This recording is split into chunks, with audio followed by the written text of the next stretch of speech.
All right. We are recording in so many places, it's going to be confusing later. All right. Not really. Nick, you still there? I'm still here. Or did you bail already? You're like, what the heck is this? No, I'll try to get into the feel of it. Yeah, we're going to get this going. So here's a little, do some grunting with me. Ready? Yeah, I'll just All right. Does this sound good? Yes! Uh-huh. Yeah, welcome. Oh my goodness gracious. You made it to the Podcast Engineering Show. I did indeed. My name's Chris Curran, and so Nick, I'm just going to introduce the show real quick. My name's Chris Curran, and I produce podcasts for all kinds of big and medium companies and individuals and authors and stuff. And every week on this show, we bring you podcast production techniques on a silver platter. We really talk shop with producers, engineers, and other specialists who are working on podcasts. And I have a background in audio engineering in the music business. And since I entered podcasting about 7-8 years ago now, I noticed there's kind of a lack of audio skills in general, and that's where this show can help. You can learn a lot about the audio production here, and if you implement the best of what you learn here, wow, you're going to just, your podcast will sound a lot better, and you'll spend a lot less time producing them. And that's, the funny thing is, I really believe that you can produce really great sounding audio. I really believe you can. Barry, do you also believe the same thing? Yeah, oh yeah. I know, Barry, he agrees with me every time, pretty much. Although, if he didn't agree with me, he'd probably say something like, no way. Yeah, but he doesn't say that a lot, Nick. But he can. Sometimes he disagrees. I don't know. So my guest today, you've already heard his voice. You already know he's a character. It's Nick Dunkerley from Hindenburg. Wait, Nick, hold on. We need to cheer or something. I'm giving you the correct intro here. Oh, that's the one we got. That's right. Nick Dunkerley is here. We finally got him on the show. Oh man. After all, so I see the crowd they want to hear what you have to say, Nick, so they just shut up. They went wild and then they died. Wow! I accidentally hit the button. So, Nick, you are in Copenhagen, huh? I am indeed, yes. Oh, that's awesome. I've actually been to I'm sitting here in wonderful Copenhagen. Oh, you've been here? Yeah, I've flown through there 3 times, but I actually kind of got out and walked the streets and sort of visited for an evening once upon a time. So you've done Copenhagen? Oh, not really. So no, it's an absolutely fantastic city, and if you ever do get the chance, any of you out there, you should really come visit. Not at the same time, because it'll just get crowded. It's not that big a town. It's not that big a country. Right? Yeah, the place I went, it had it was the part, I think it was the oldest part where it had the cobblestone streets and all the shops on that street. I walked down that street, Nick. Do you know what street that was? More than likely, yeah. Okay. The center of Copenhagen is really old. It dates hundreds of years back. And we do have a couple of streets and old buildings, and it's a really, really picturesque place, especially in the summertime. This time of year, not so much. Right, yeah. Right now it's mid-March. We're recording this, but it's not going to come out till later, so we shouldn't have said that. But it's okay. In that case, the weather's brilliant. It is summer, yes. It's summer. This is really good. I'm enjoying this. I'm sitting here in my shorts. So, Nick, you told me earlier you're speaking into an RE20. So let's do the speed round. The speed round is when we want to know from you what mic you're speaking into, where it's hooked up to, and how you're getting it into the computer. And then if you do, and I'm not sure how much recording of podcast episodes you do, but unfortunately, I don't really have time for it. But I would love to do more of it. Well, we could just take for granted that once the signal's in the computer, you're recording in Hindenburg. Well, no. Well, of course I am. Yes. Yes. Okay. So let's do it. RE20. RE20. I actually just got this microphone. Oh, cool. Because I was really fed up with using condensator microphones, because with my voice, they kept popping. So every single time I was doing a tutorial, and if you've been using Hindenburg and listening to the tutorials, that will be me really frustrated behind the microphone trying to avoid to get the bloody thing to pop. So now I've got this microphone, and I must say, sounds absolutely epic, and it looks good as well. Yeah, so where you got that plugged into? How are you getting into the computer?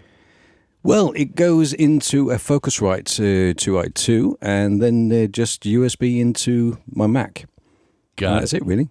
And so you're recording your voice locally right now. What software are you using right now? Hindenburg, right?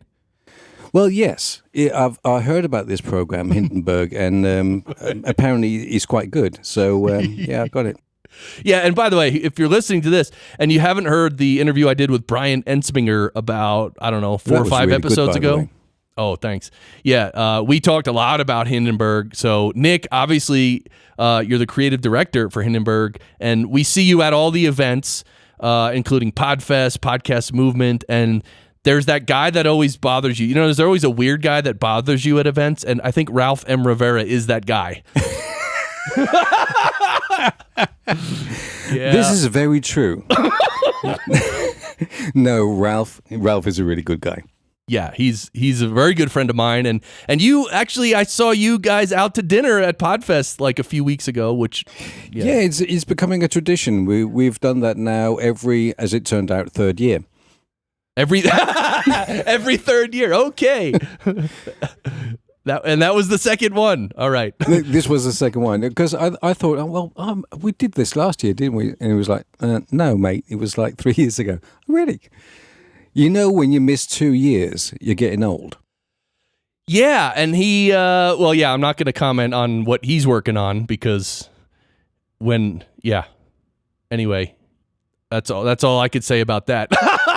Well, you should get him on the show. He's got some fascinating stories. Oh yeah, well he actually little known fact for those who have started listening after episode 100, my 100th epic episode when I had 19 past guests and friends send in audio roasting me, and Ralph was actually my co-host on that episode. Oh, and really? Yeah, he's been on the most, I think 4 times total. So, well, I should definitely go back in your back catalog and have a listen. Yeah. So, all right, I want to talk about your background, but I really want to talk about a little bit more technical stuff. So, oh dear, I'm assuming Hindenburg has an office. Say from the get-go, I'm really rubbish when it comes to technical stuff, but I'll try. I'll do my best to sound somewhat intelligent. Yes, we do have an office here in Copenhagen. And so what's in the office? You got what kind of, do you have any studio set up there? Any equipment at all? No. Okay. It's really, really embarrassing. So on our desk, we have, especially the CTO, he's got all kinds of different microphones and sound desks. And we do have a huge amount of different microphones that we've tried out just to see if they actually work. Different USB microphones and what have you, and some Hueys and stuff like that. And they've got names and stuff. Yeah, they're brands and stuff. They've got make brands and got different buttons on them, and they all work. Yeah. So, all right. So here's the thing about Hindenburg, which I mentioned in the episode with Brian, is that Hindenburg is software. It's a multi-track DAW that makes it really easy for people to bring in tracks and level them and mix it and finish, either a podcast episode or a radio piece or even music. Does anyone produce music through Hindenburg? I hope not, because it's really not. We, from the get-go, we said this is not designed for music productions because there's so many great DAWs out there that are designed for that. Right. We wanted to do something that was different, that was targeting a completely different audience that had, to be honest, never really been targeted before. Right. Yeah, and Can I just, 1 second, you have to do a cut here. Okay. I'm just going to tell my son to be quiet. Okay, 1 second. sure. Neo? Skal du sidde og knæver derudad? Shut up. Se en film, et eller andet. Okay? Right. There was a bit of Danish for you. This is Danish for telling your son to be quiet and watch a movie.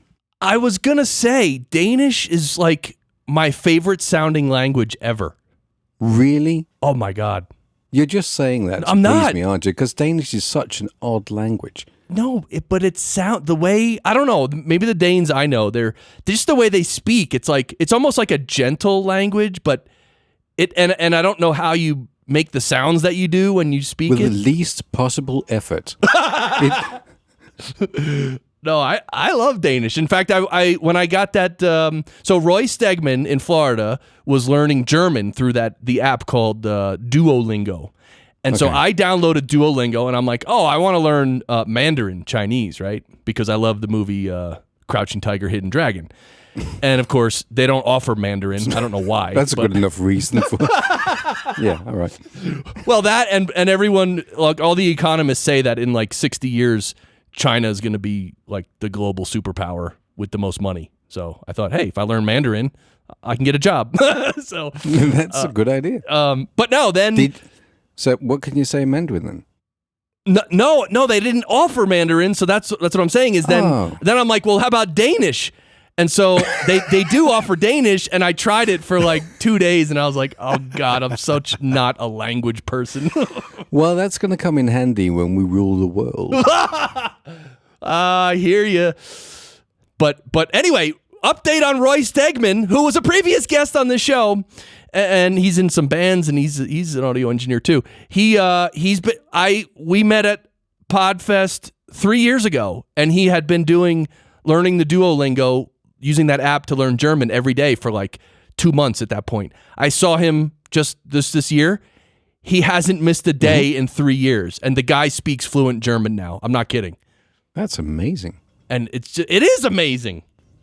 I mean, we all sit around in life and we're like, oh, I can't do anything. I can't learn anything. Like, I remember I had a friend in high school who, well, it's by the time we were 25.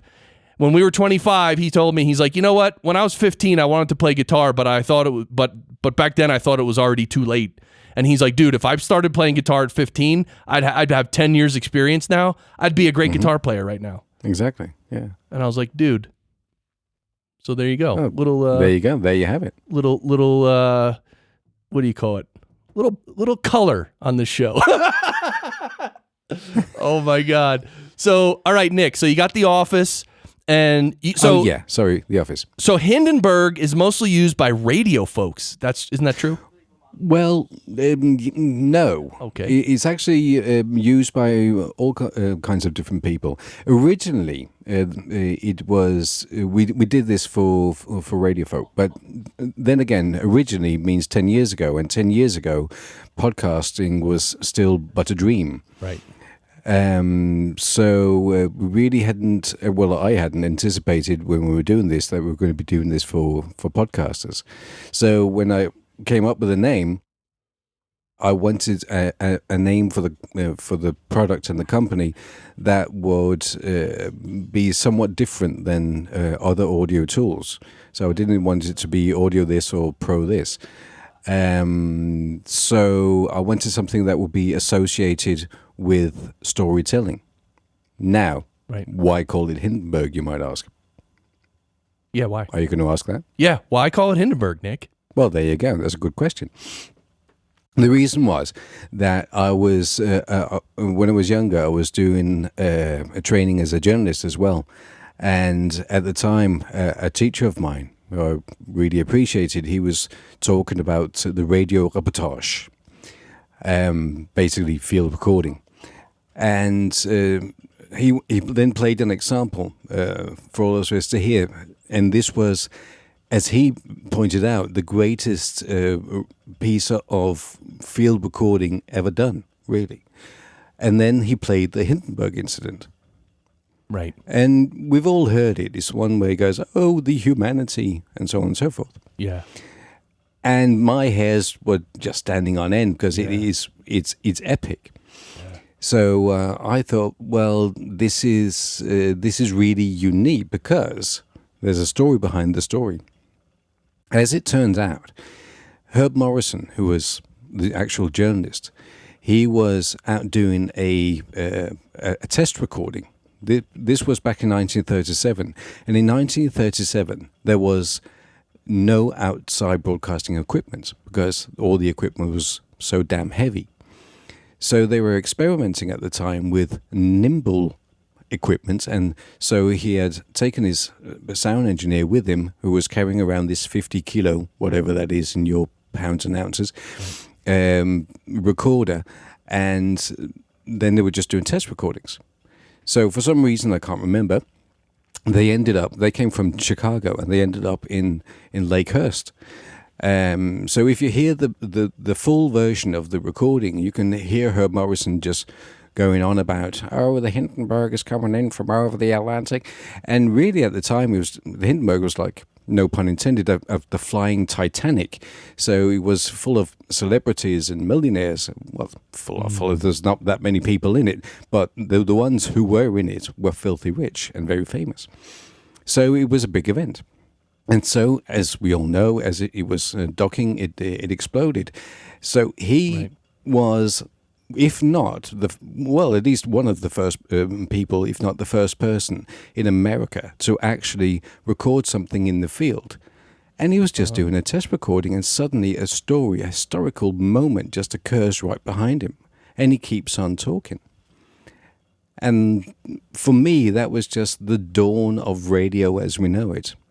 Right. And I thought, that is a fantastic story. And every single person who would ever want to do anything with radio or audio would know this story, because this is our heritage, us audio people.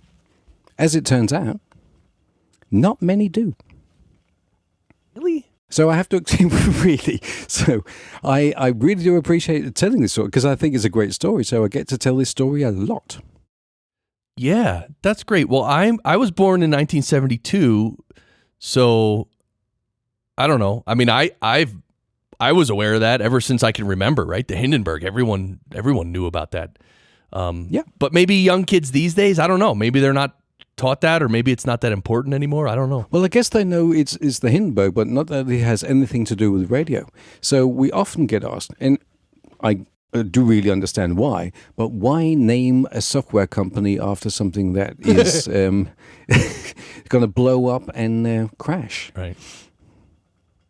You know, if you think about it that way, it's probably not the best idea. But, so with a bit of this, I hope when you understand where the story comes from, you'll appreciate the reason why we called it Hindenburg.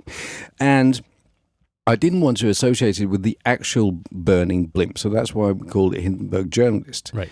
Now, this is not to alienate any podcasters, because you weren't around at the time. Right. And I promise that we will do something about that in some later version, just call it Hindenburg. Oh, so you're going to drop off the journalist? Yeah, we're going to kill off the journalists. Yeah, that makes sense, I guess, because podcasters aren't journalists, and other audio people might not be journalists. So yeah. Well, not necessarily, no. So we seriously, we're not trying to alienate anyone. It's just at the time it seemed like a good idea. Yeah, and I mean, I think the name sort of catches people, but I mean, look, when I first heard the name, I was like, oh really? Wow. But it wasn't in a negative way. It was like, oh, good. It impressed me or impacted me, and I was like, oh wow. And then, but that was it. It wasn't a negative thing, because I know, things happen in history. Sure. I mean, look at the swastika, for instance. Like everyone, swastika was Adolf Hitler in Germany. Well, no, the swastika has been around for like 5,000 years before that. Exactly, yeah. And, if you look into history at all, the swastika was all over the place. Mm-hmm. But people just see it as Hitler, and so now, obviously, no one uses it, which is fine. But I'm just saying that events in history are one thing, but it doesn't define something forever. You know what I mean? No, it's broader than that. And in the same way, you don't meet a lot of people that are called Adolf nowadays, but it was quite popular at the time. Mm. I think Ralph M. Rivera, when he made his confirmation with the Catholic Church, I think he was his confirmation name was going to be Adolf, but I could be wrong about that. I don't know. We should we should You should probably have that confirmed somehow. All right. Well, he'll be listening. He'll comment on this episode for sure. Oh, definitely. So, well, he might be back in fashion. You never know, right? That's so funny. So, all right. So, so 10 years ago, you decided to start this company, and so did you obviously you have a bunch of engineers on staff who actually created it and who maintain it. Is that correct? Yes, I'm surrounded by clever people, which is really fortunate. Right. So when you first came up with the idea, did you had to find someone who could build it for you, right? Well, now we have to go back a bit because actually the idea for this came out of a project I was doing in Zambia, which is in sub-Saharan Africa. I was building a community radio station at the time. Me not knowing what a microphone is called is a brilliant choice for someone to build a radio station. But I had a good idea for a radio station. We can talk in lengths about that idea if you like, but I'll just give you the short version of the story. Okay. As we were looking for equipment to buy for this radio station, actually, I do have to give you a little bit of the background. Okay. The problem was, the reason why anyone actually asked me to do a radio station in the first place was that the typical way of building radio stations in many rural areas are you just have a container with some, and I actually mean a shipping container, with some equipment in it, a few sound discs and a microphone and what have you, and then you put a transmitter on the top of the largest hill you can find, and then you have a radio. You know, you've got all you need. You've got a turntable, what have you. And then what the problem then was that the NGOs that actually financed the radio station would usually pull out the funding after a couple of years, and they wanted the radio station to be sustainable. They weren't. So they were just leaving these, what they call white elephants, all over the place, which was a bit of a problem because the NGOs needed the radio stations to communicate to that area. So when they came back with a different program about HIV/AIDS or agriculture or what have you, the radio stations were not functioning anymore. And this was a bit of a problem.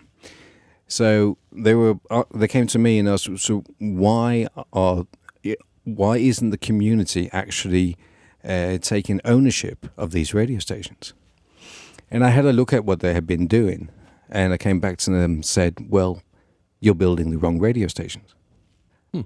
And they said, well, what do you mean we're building the wrong radio stations? They've got all the equipment there that they can produce radio. I said, well, yes, but you want in these areas people to be able to tell their stories. This is what people want to listen to. They want to hear their neighbor telling his story about how he got the crop to grow better in his area, or what the prices are of flour this week, or what have you. So at the end of the day, really what they wanted was a electrified version of a gazebo, which is what the communities use when they talk about community matters. They all get underneath the gazebo and they talk about things that are happening. So the radio station should really just be a version of that. So talk radio. Right. And the radio stations that they were building it basically for music radio. So you will have young people playing their favorite music on air, which, to be honest, no one wants to listen to. So what I said was that, well, what we're going to do is we're going to build a radio station that's 300 square feet. And we're going to have a studio manager. We're going to have 2 studios and an open space with desks so rural reporters and journalists can work there.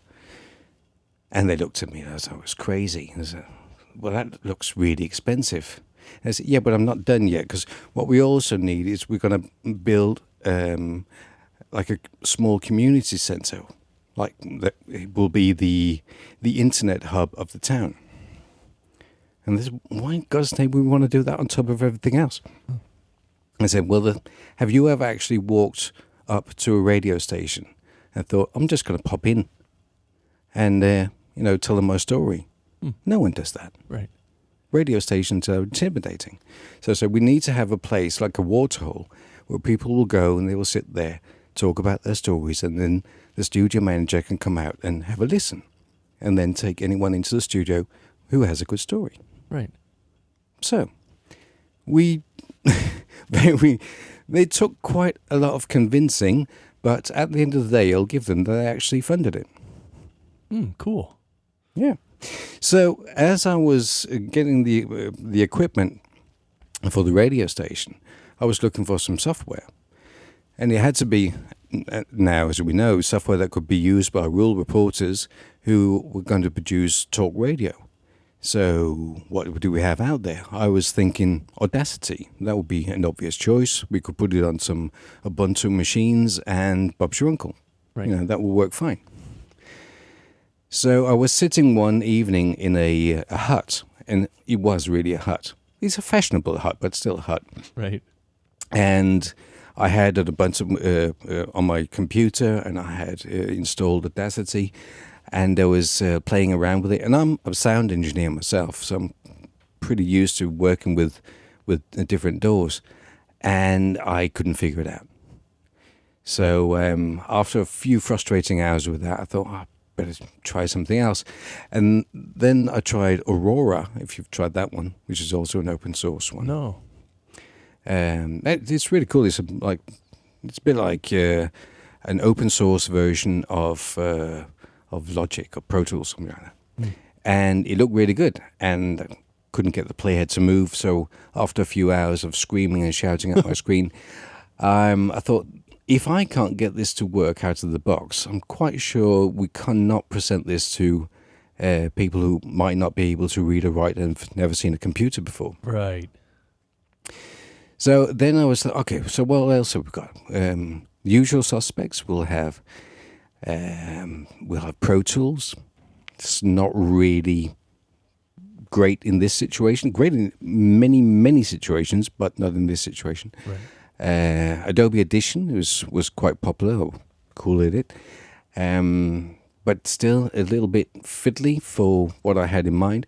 So I was going through everything, even like the big playout systems like Dalet and Netshare and what have you, and I really could not find anything that was built for this. So I was scratching my head, and at the same time, a friend of mine was visiting me. And we've been playing in a band together for years. And when you're doing something outside of work, you don't really talk that much about what you do professionally because it's not that interesting because, he's the drummer. That's all you know. Or Right. he's the sound guy or he's the guitar player. This case, it was the sound guy. So I knew he was doing something software-ish, but that was kind of seriously the extent of my knowledge about what he was doing. So we were talking one evening on the terrace of my house in town, and the power always kind of went out around 6ish because everyone turned on the cookers at the same time. Mm-hmm. So the whole town just went dark. It was really quite funny, actually. So you could, you always knew you make your dinner before that, have time for your gin and tonic or whatever you're doing, and just wait for it to go completely blank. So we were sitting there talking about this problem, and I was asking him if he had, found any software out there that I've never heard of that would be great for this project. And he was like, no, I think you tried everything. And then I looked at him and said, you do something software-ish, don't you? And he said, well, yes. I said, well, how difficult can it be to do this ourselves? And he was like, quite difficult. Yeah, right. I said, but can it be done? And he's a great guy, and he just said, well, it's only software. Anything can be done. And I took that as a yes. Right. So one thing kind of led to another, and here we are. Wow. That's interesting. So your role was the guy who saw the need, came up with the idea, but had no idea how to do it, and found someone who could do it, and then you were a team. So you're still a team with him? Oh, yeah, definitely. That's awesome. Speaking of that, by the way, that's a great story. Thank you for sharing that arc. That was really good. It actually goes on from that. You were saying that I'm the idea man, and I'm only that. I'm not even a businessman, because when we then started the company, my idea was that we would build this software and we will give it away for free for rural reporters in developing countries. As it turns out, that's not the best business plan. Okay. what did I know? Yeah. But I was, talking to everyone who wanted to listen to me about this, and then I ran into Chris, who's the third partner in the company, and he was at the time the CEO of a large Danish software company, and he said, "Well, that's the most stupid business plan I've ever heard of." But I was like, "Oh, yes, but I like the idea." And he was like, "Yeah, I like the idea as well, but it's a stupid business plan." So he kind of nudged me towards trying to figure out something that was slightly more sustainable than just giving it away. And as we were developing it, I didn't think it was a really good idea to start testing it with people on the other side of the world, because we were back in Denmark at this time.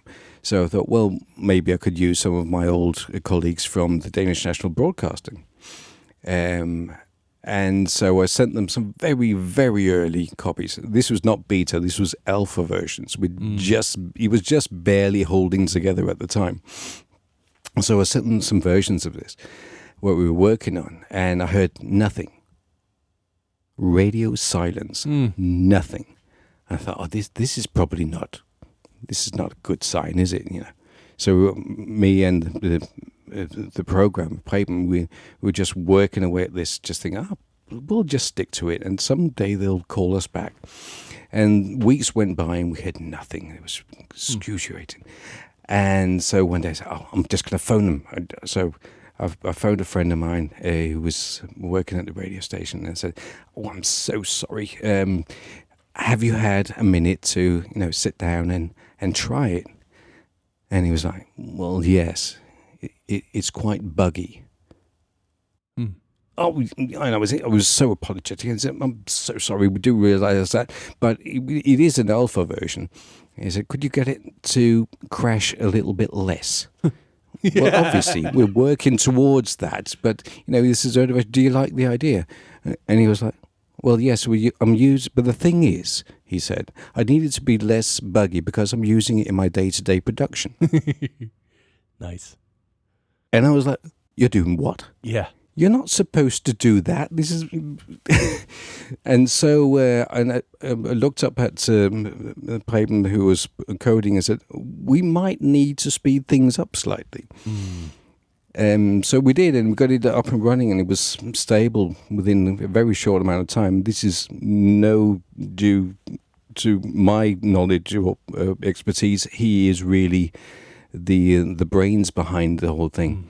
So he did an amazing job of getting it up and running, and we just took it from there. And then I sent a very early version to Jeff Town, if you've spoken to him from Transom. And he was a dedicated Pro Tools user, and his feedback was something like, "Well, it's not Pro Tools." Which I took as an encouragement, so we just... Right. Exactly. But he said, well, it's got some good points. And, I must say, Jeff really, he uses it every day now. And He's not on the show, so he's not here to say that he doesn't, but I'll just say he does. Yeah. You can have him on the show one day. He's a really great guy. Oh, cool. Wait, so we got when tell me the time frame real quick. When the person who you talked to said, if it could be a little less buggy, like what year was that approximately? This was, I should have had Preben here because he remembers stuff. I think this was early 2009. We've only been working on this for like 6 months or something like that at the time. And then real quick, you snapped it together and fixed a bunch of stuff, and that's great. Yeah. So, yeah, Nick, it was amazing.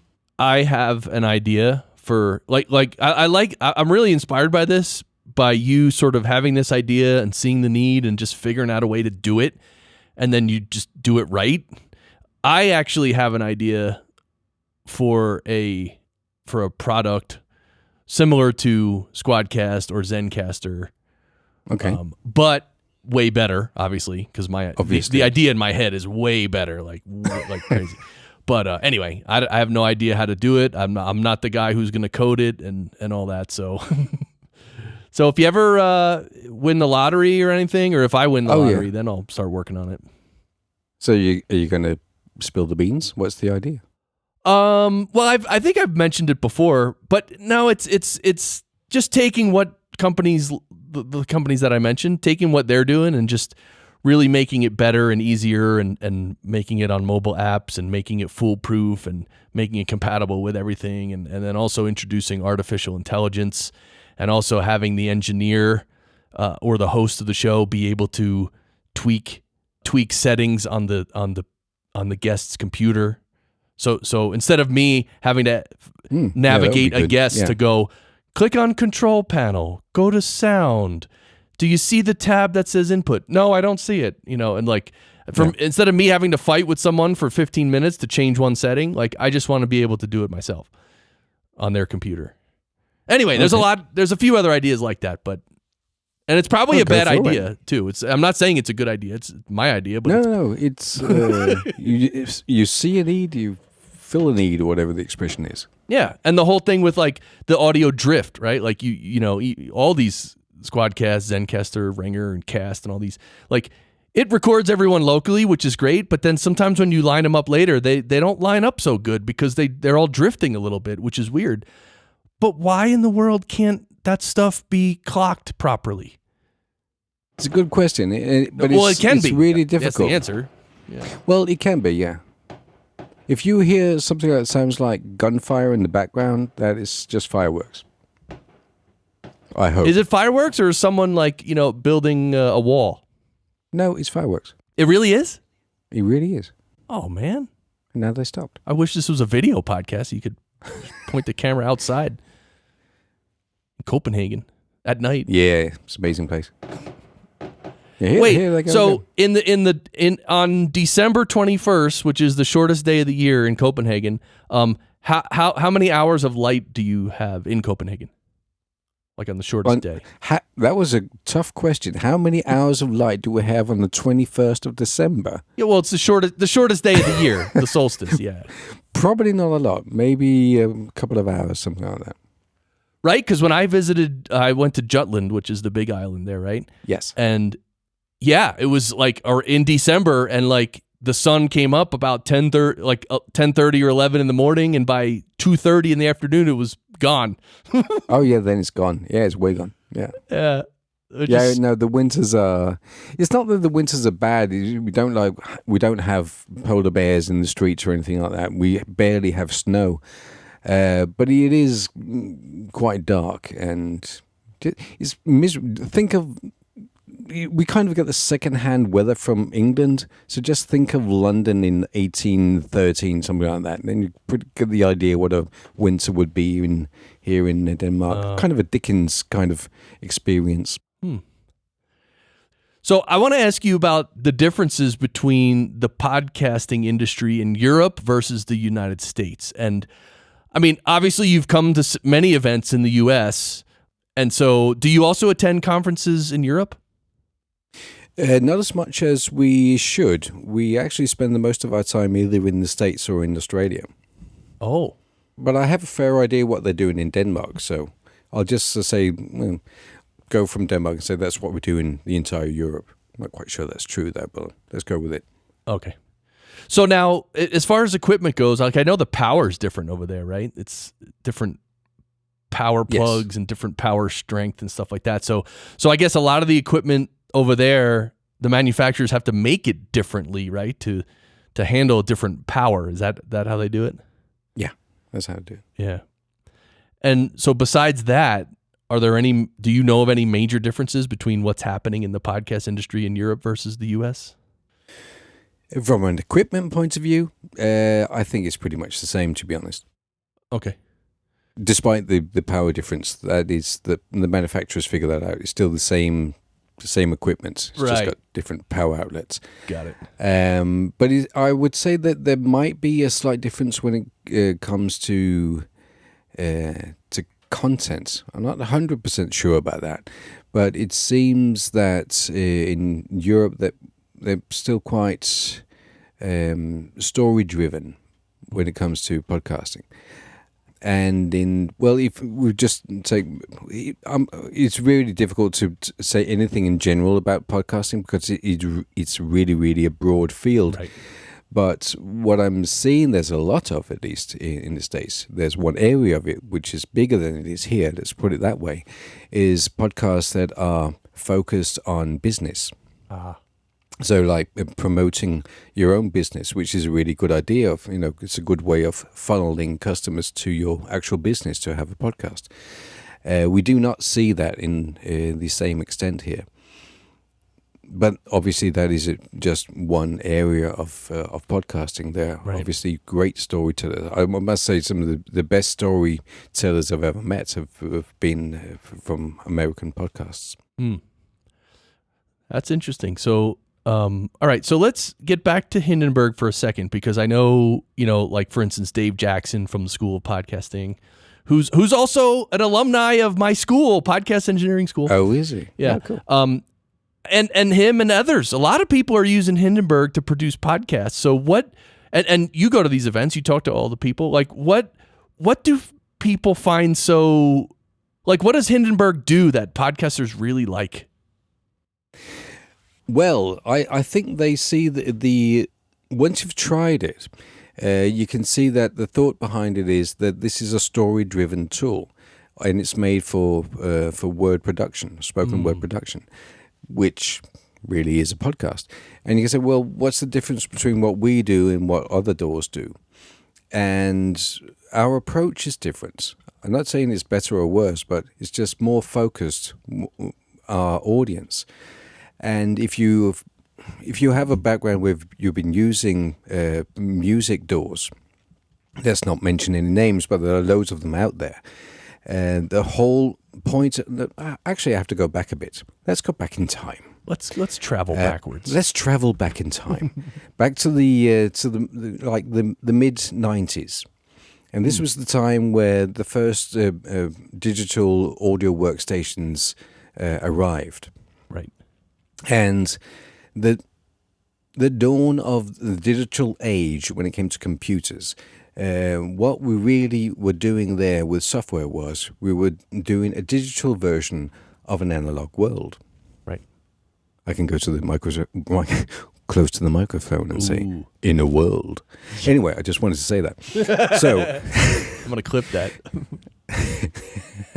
One man. Alone. Anyway. Yeah, oh yeah. Yeah, exactly. You're way better at it. So in the 90s, we saw the first doors. And if you've been working in a music studio, if you were doing music production in a music studio, you could actually recognize some of the things. The way that we have tracks lined up, and we have a playhead and so on and so forth. They were basically just a digital version of a 48-track reel-to-reel. Right. And not many people realize this, but this is what people we used to. So we understood what a tape was, and rewinding and scrubbing and all that. All these terminologies come from analog days. The sound desk itself, where you had auxiliary sends and EQs and all those things, they were just the way that we were forced to work in an analog world. That is just the way of routing signals from one thing to another. And I was working at radio at the time, and everything was reel to reel. I was cutting tape. Can anyone remember that anymore? Yeah. But It was cool, it was great. And when we're nowadays talking about loops, we actually produce loops. You took, you cut out a piece of tape with a beat or what have you, and then you just made a loop of it, and you spliced it together again. Yeah. And then you had a loop. And it was great because one of the things I really enjoyed was making really long ones. So you had the youngest person in the room standing in the back of the studio with a broomstick holding it really still, and you had the loop going through it and stuff like that. You don't really do that anymore, which is a shame because it's great fun. Right. But just to say that we just took all that knowledge about studios and engineering and sound and what have you, and we put it into computers. Right. So, and this is great. this is great because all of us that had actually worked in the studio could immediately just go over to a digital workstation and play around with it. It's way more fun, way more simple, and it's great, as we all know. Now, what happened later on in the radio business, let's just talk slightly about the radio business, was that in the olden days, we had sound engineers. So a journalist would be in the field doing the interviews, and they'll come into a studio. They will bring coffee and cake, because now a studio technician would take over and start manipulating the tapes. Through the late 90s, as we all got computers, there was not that big a need for studio engineers anymore. So the radio journalists were then presented with a laptop with some software on it where they could do their own editing. And this is, again, it's a good idea. They're more flexible, they can do everything. But keep in mind, the software was built for studio engineers. Right. So it would be the same as taking a radio journalist, putting them into the largest music studio that you can find anywhere in town, and sitting them down, leaving them there, and saying, "Well, you figure it out." Yeah. So, and this was really the software that they had to work with. And you can imagine if you were sitting there alone in a music studio with like 78 tracks or what have you, you might not be that too sure about what you were doing.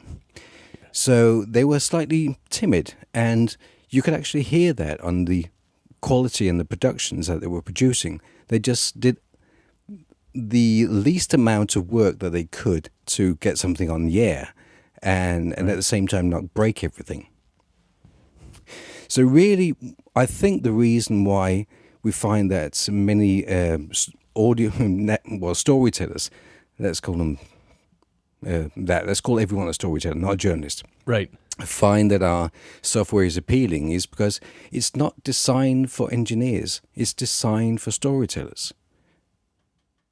And so you can say, well, what's the difference? It's still just a multi-track recorder. How possibly could there be any difference? Well, the difference are in small things like we realize that for someone who's not an engineer to set levels themselves, that might be a bit tricky. Right. So how do you make balanced levels and so on and so forth? So we know how to do that. The computer can calculate it. So why not just have it do it for you? Right. So we do. So we have automated levels. So anytime you drag any audio in there, we'll just set the level for you, and you'll have a nice balanced starting point for your mix. We're not going to tell you how to mix it. It's not auto mixing or anything like that. It would be horrible. But there's a lot of things you don't have to spend time worrying about. And the same with, we can set an EQ for you based on, your best sounding self. We can, from that, make you sound the same every time just by applying an automated EQ. And these are just on the technical side of things. But really, at the end of the day, the journalists don't care that much because they're not focused on the audio. They're focused on the story. Well, at least they should be, because you can't focus on two things at the same time. You can't be a great engineer and at the same time a great storyteller. You can be both, but not at the same time. It's really difficult to focus on two different things. Right. So what we've been trying to do with the software is give them the tools that they need for telling stories. We have a clipboard. It might seem like a simple thing. You can take a clip, you can put it into a clipboard and give it a new name, and you can use that again later. But it's one of the tools that is most sought for, because suddenly you can go from having a million different small clips all over the place on your workspace to actually knowing where everything is. So this is my interview with Bob, and these are all the clips that I'm going to use, or sound bites from this interview. Really simple, but you won't find that in the other tool, because why would they have it? Right. And the same with auto level for that matter. If you're doing a music production, the last thing that you want is some piece of software telling you how loud your your drums are going to be or your bass is going to be. So it does make sense for anyone else to do this. Right. Yeah, but for broadcast and storytelling and podcasting and everything, it's really handy to be able to level the voices automatically. Yeah. Exactly. And again, we have an idea of what broadcast levels are. We don't have to, it would be silly of us to try to teach you. So say, for instance, that a rule of thumb is that you should peak at -9 on a QPPM meter. You could tell people that, Yeah, and they can try to do it, but they're not going to be focusing on it anyway. So why not just do it for them? And even worse is there's you probably heard that one. The other rule of thumb is music should be at about approximately -15 on a QPPM meter, which works for some music, not all music, right. and not for classical music, definitely. So what we do when we set levels, we don't compress anything or use for normalization or anything like that. We use loudness. And I'm guessing that you've talked about loudness with your audience before. Yeah, the LUFS. Yes. Yeah. Oh, the LUFS. Oh, yeah. And it's great. It's a brilliant tool. And we were actually following the PLOU. Have you heard of the PLOU group from EBU? No. Okay. The EBU actually, I think they were the first to actually sit down and have a team get together and try to figure out how to solve the problem of the compression war. Right. Have you talked about that one? Not so much, but the EBU is the European Broadcast Union? Yes. Okay. Yep. Just to verify that. Okay. So And the compression war is not a European thing. Actually, the loudness war, that's kind of what we know it as, but it's the same thing. Yeah, it's the same thing. Yes. Yeah. Yeah, and that's where... Oh, sorry about that. I just had a cup of tea. Oh, that's okay. Yeah. So that's where the loudness war is, where everyone's trying to make everything even louder and louder and louder to be louder than the other guy, and then it's crazy.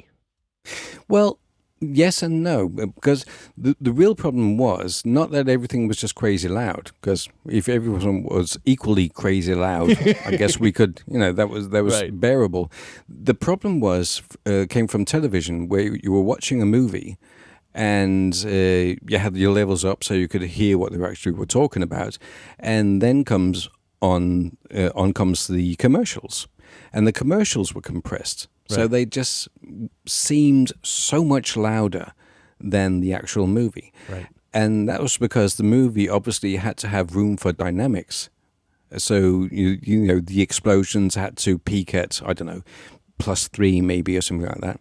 Right. But so you had a dynamic range. So the narration in the movie would be way down at, I don't know, minus something 11 or whatever. It was quite far down. Right. And then comes the commercials, and they're all just compressed. And they could all max out at -3, because everyone knows that they have to deliver at the same levels. So if you're peaking the movie at -3 and you're peaking at the commercial at -3, same thing. But It just was perceived as two very, very different things. And this was a huge problem, because how could we have a measurement where everything was perceived as equally loud? So this is where it comes from. Right.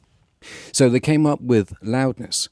And if you've ever seen a loudness meter, it's a thing of beauty. It really is. If you're an engineer, it's got 8 different readouts and all kind of graphics going here and there and everywhere. And you're measuring stuff over time, because you have to measure it over time, because it's got dynamics in it. You can't just measure it instantaneously, because the dynamics of a movie has to be measured over time. So it's a meter that is really complicated to look at, and it measures over time.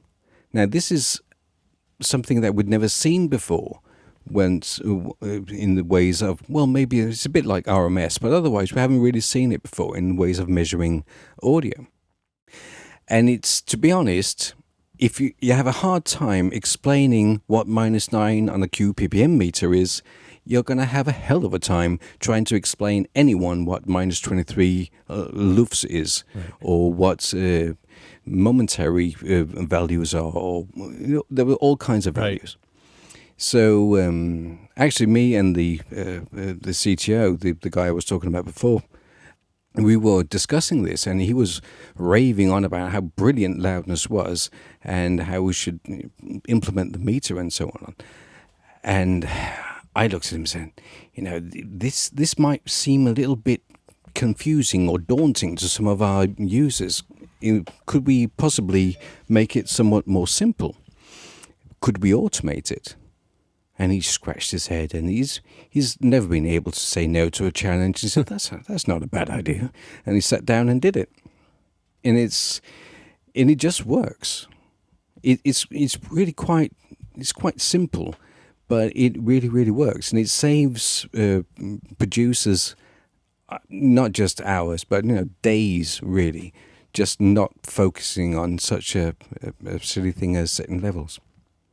Yeah, one thing I was talking to Brian Ensminger about Hindenburg was the auto leveling, which is what you're talking about now, leveling each person's track to the same LUFS level, which in general puts them at about the same loudness, but it practically speaking, it actually depends on the frequencies that are present in the voice and the difference, and also the compression level as well.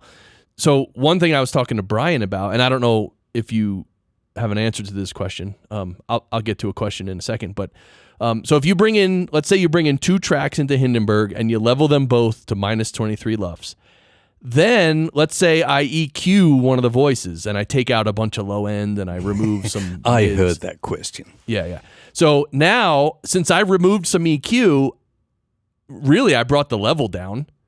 So is there a way that I can, again, including the EQ that I did, now move that voice to be minus 23 again? Yes. Sweet. Actually, we did it just for you. Now, I heard you say that, and I sat down with Paper and we talked about it, and you are actually able to add that feature in the latest version of Hindenburg, but you have to be warned, it's not necessarily a good idea. Because I heard what you were saying. I thought, that actually makes a lot of sense, especially if you're EQing. But then we tried it with compression. Now, you kind of get into a catch-22 situation when you're doing it with compression. Because if you have a track and you've loudness normalized it, right? Right. Now you add compression. So now, seen from a loudness point of view, now it's louder, so we have to turn down the level, right? Well, it depends on how the compressor's set, because the compressor actually brings the level down. It pushes it down. It compresses it down. Well, yes, but the whole idea is it's supposed to seem louder. Right. Right, in so most cases, if you're not just putting a limiter on it or something like that. Right. If you actually compress it so it's perceived as louder, but that's the word to keep in mind, because this is what loudness is about. So if it's perceived as louder, then going through a loudness algorithm, then we will turn down the level. Correct. And now you're putting less level into the compressor that you just added onto it, and therefore the compressor is not acting the same way as it did before. Catch 22. Yeah. Yeah, so we what haven't you would figured that one out yet. Well, the only way you could do it is if you bring in a track and you set it to minus 23 LUFS, and then you let me go nuts and add my compression and EQ, and I'm going to go to town on this thing. Then what you would have to do is actually almost almost process that one track, let's say that one voice, and almost render it into a file. And say, hey, now it's minus 28 LUFS. Yes. And so then you could say, ooh, we're 5 too low, so now we're going to jack up the fader 5 dB, and voila. Well, you do say voila, but you heard my gasp. I know. As you said, render. Yeah. Oh, dear God. Well, like this is all non-destructive. We do not render anything. Now we'll figure out a solution at some point, but we're not. Well, going to render meaning just like if there was a button in Hindenburg that said post effects. Level this to -23, and I click the button, and in the background, without me knowing anything, Hindenburg is going to render that one track with the effects. Then it's going to scan that one file, and this all happens in the background. It'll scan it, and then it'll say, okay, it's 5 dB too low, and then it'll come back to Hindenburg and raise up the fader +5, and then boom, and I wouldn't even know what happened. I would just see the fader go up +5, boom. Anyway, it's an interesting idea. It might work. I'll leave that to the clever people. Yeah, to say that we can do it, and you can apply it. And I think what you should do, you and Brian for that matter, you can just go into preferences and add it, and play around with it and see how it works, and give us some more feedback. And this idea you have right now is probably a good one. I cannot figure that out for the life of me right now. Yeah. Well, and it's, again, you know me, that I'm the guy who's going to push all the boundaries and try to do crazy stuff, because that's what I do. I'm an engineer and I love all of it. I love subgrouping. I love, everything, right? I go nuts. If you saw what I did, you'd be like, what? And even the Hindenburg only allowing, I think it's 5 plugins on each track. It's 6 now, I think. Or 6, yeah, 6. So 6 is probably good, but sometimes I get nutty. But then I could just subgroup it too. But then again, you're an engineer. You enjoy these kind of things. Most people would just break out into a cold sweat. Yes, exactly. And the thing is, I'm all for it. If it's great playing around with equipment, but many people would just prefer not to. Oh, sure. Pretty much everybody. And we're not saying most everybody. And we're not saying we're catering everyone. I really do understand if engineers would like to have more power over what they're doing, and that's fine. Right. Yeah. Well, I'm impressed with what you're doing, because I have never heard anyone say, "Oh, I tried Hindenburg and wow, I hated it. It's terrible." Like, I've never heard that. Oh, really? Everyone always says, "Man, Hindenburg's great." So, that was lucky. Whew. Yeah. Thanks. Well, we do sometimes get. I'm going to drag Jeff Town into this one again, and he was at the beginning. Well, I'm missing the pen tool from Pro Tools, where I can just go in and take out that little squiddy thing there. So, right. And it's we can't do that. Yeah. Yeah. And he said, well, why not? Can't really see the need, to be honest. And my approach to it, because I can just sit back and do the designing of stuff, is that what we need to do is have something that, like an 80-20 kind of situation. You want something to work 80% of the time flawlessly. In 20% of the time, you might need something that is really high-end. Right. But that's, for me, not that important. Because that is just where you get into feature creep. I want something that just works most of the time and makes you just really efficient at what you're doing. Right. So yes, maybe you can't take out that single little whatever it was he was trying to get rid of with the pen tool. And he came back later, years later, and said, "No, I've been using Hindenburg now for years, and I don't even miss the pen tool. I don't know why I was on about that." Mm.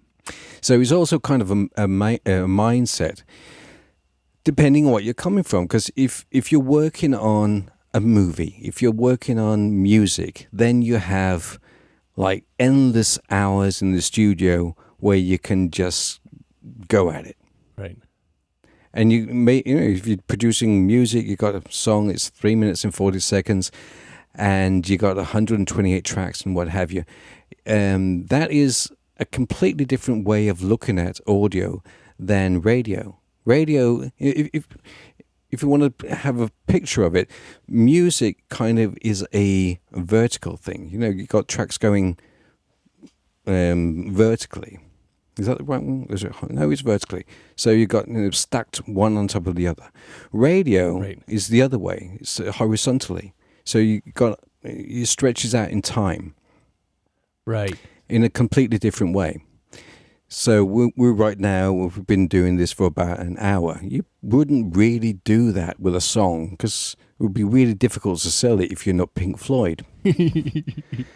So radio is a completely different monster in the ways that we actually produce it. So you're not using as many tracks. Some people never get beyond using 3 tracks. Right. I would encourage them to use more because it's fun. And I love doing produced radio. This is kind of my background. I could not do a radio segment without having at least one drone and a few explosions in there for no apparent reason. It's just fun. It just is. It's like Lego for audio kids. Yeah. I just love it, and I'm really trying to encourage people just to play around with it. It's not going to break or anything like that. That's the whole point of the Hindenburg being non-destructive and what have you. Right. You can just throw stuff at it, and it's going to behave nicely, and you can try stuff out without the whole thing exploding in your face. Totally. I forgot the question now. Where were we? Oh no, we got it. We're it's a natural flow, Nick. That's what I call it, in quotes. Natural flow. Yeah, a natural flow. So first of all, I have one more question, but I just want to say, Nick Dunkerley, thank you for being on the show. You're creative director for Hindenburg. Everyone can go to Hindenburg.com. You do a trial version of Hindenburg if you want. I know, right? Yeah. What do you get, 30 days or something? You get 30 days, and if you get one from a conference of ours, you usually get more than that. There you go. So, if you're into having fun trying stuff, I mean, please, right? That's what I did. I got my trial. Yeah, definitely. And so... Did you actually get to try it? A little bit. I didn't produce a whole episode with it. But I opened... so disappointing. Yeah, well, I have a conundrum in my life, Nick, that I want to try so much software and plugins, but I actually have to my main business is a production company. So I have clients and I got to produce episodes. And I already have templates and I already have everything set up, not in Hindenburg. So I get that. Yeah. So it's for me, but here's the thing. As my school grows, and then I won't need to have clients that I'm working with every day, sort of thing. Then I'll have more time. And then... What is it they say? You have to spend time to earn time? Something like that? It's not quite the same. But if you actually sit down and set things up, I will promise you, and if I'm completely wrong, I'll give you a nice steak dinner next time I meet you. But I promise you will save time on each and every one of your productions. Yeah, so for me, but again, I'm not the average consumer, so... I know that. I'm just teasing you. Yeah. No, but look, I know quality when I see it, and it's obvious Hindenburg is high quality, and that's not up for debate. So that's why I like talking to you about it, and that's why everyone loves using it too. And I really appreciate that you actually see that, because that is the point. I think some of the best feedback that I got once was from a student in a Danish university. They were doing radio journalism, and they were using Hindenburg in this class, and a lot of universities are using it because it's really easy to get started. And if you only have like a week to teach someone how to do a radio production, you don't want to spend the entire week teaching them how to record. So they can learn this during a day, really, because kids are really quick this way. Yeah. And so I was talking to him, and he said, well, doing this radio thing, it's been really great because it's radio so easy. And I was just chuckling on the inside because radio's not easy. Right. And making something that sounds good and something that you can be proud of is really difficult. Yeah. But I was just chuffed to hear he had no idea how much work went into him being able to produce something that sounded great and was really easy to do. Right. But that made me really proud. Yeah. No, that's great, man. So, all right. Well, now everyone's going to get to hear you say what they've always wanted to hear you say, and that's when Good night. No, sound great. You have to yell sound great, Nick, and I'll tell you when. Yell. I don't yell. You have to yell. Or just right, okay. or get real close to the mic and cup your hands and just scream it into the mic. Come on, you got fireworks going on in the background. All right. All right. So, Nick, thank you for when. coming on the show, man. I really appreciate it. I really appreciate being here. All right. Now we're ready. And thanks, everybody, for listening. And you can yell in your cars, too. All right, go. Sound great!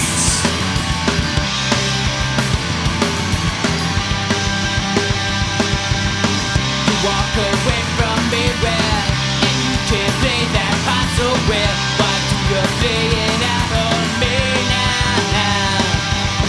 You like to lose control where it's quite a feeling, isn't it? They're floating, drifting down now. You tell me that you found something better. How should I respond to that? It's a lie. I don't wanna hear it. What do you want me to say? It's a lie. I don't wanna hear it. Do we get some empathy? You change your attitude where you say I just don't get it now. You say your eyes so far away now. Gave up on me where some chance you gave and gave away. You say I wouldn't understand now.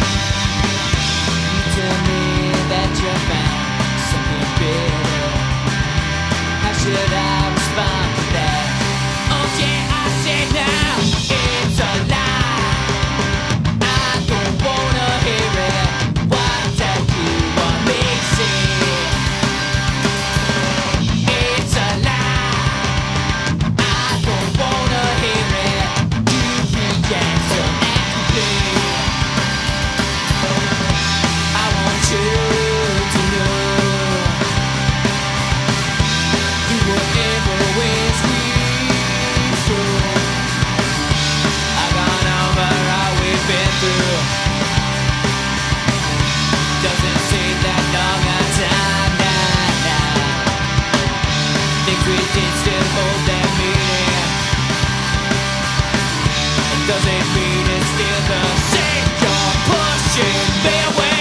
You worked your theories now where you getting worked up on your now. You work your way around somehow now. Yes, it hurts me now where that you don't talk to me now. Now that these words have split apart now. Tell me that you found something better. How should I respond to that? Oh yeah,